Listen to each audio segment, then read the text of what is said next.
একদিন রাতে এক চোর যার নাম হাবলু খুব সাবধানে জানালা দিয়ে দাদুর ঘরে ঢোকে। হাতে ছিল তার একটা টর্চ। দাদু নাক ডেকে ঘুমাচ্ছেন। হাবলু মনে মনে ভাবল আজ এই কিপটে বুড়োর সব টাকা নিয়ে তবেই ছাড়। এই ভেবে হাবলু ধীরে ধীরে আলমারির সামনে গেল। হাবলু আলমারি খোলার চেষ্টা করছে, কিন্তু তালা ভাঙতে পারছে না। হঠাৎ সে দেখল দাদুর বালিশের নিচে একটা বড় চাবি। সে খুব সাবধানে চাবিটা নিতে গেল, অমনি দাদু নড়েচড়ে উঠলেন। হাবলু ভয়ে মূর্তির মতো দাঁড়িয়ে গেল।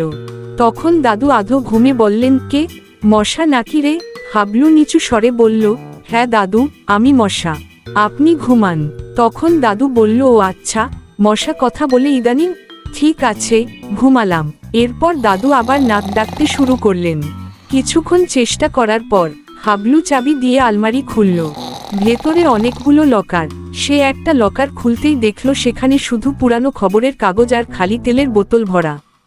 হাবলু বিরক্ত হয়ে ভাবল, ধুর, এই বুড়ো কি আলমারিতে আবর্জনা জমিয়ে রাখে? টাকা কোথায়? সেই শেষ লকারটা খুলল। সেখানে একটা ছোট মখমলের বাক্স। হাবলু খুশি হয়ে ওটা খুলল, কিন্তু দেখল ভেতরে শুধু একটা চিরকুট। চিরকুটে লেখা, চোর বাবাজি, আলমারির চাবিটা বালিশের নিচে রাখার জন্য ধন্যবাদ। এখন দরজা দিয়ে বের হও, কারণ পুলিশ বাইরে দাঁড়িয়ে আছে। হঠাৎ হাবলু চমকে পেছনে ফিরতেই দেখল দাদু বিছানায় বসে হাসছেন এবং হাতে একটা ফোন। দাদু তখন বলল, কিরে নাতি, স্মার্ট চোর হতে এসে ধরা খেয়ে গেলি তো?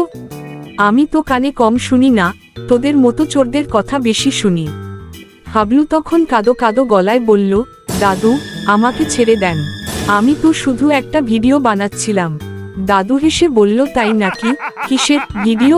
তাহলে এইবার পুলিশের সাথে একটা সেলফিও তুলে ফেল দেখি।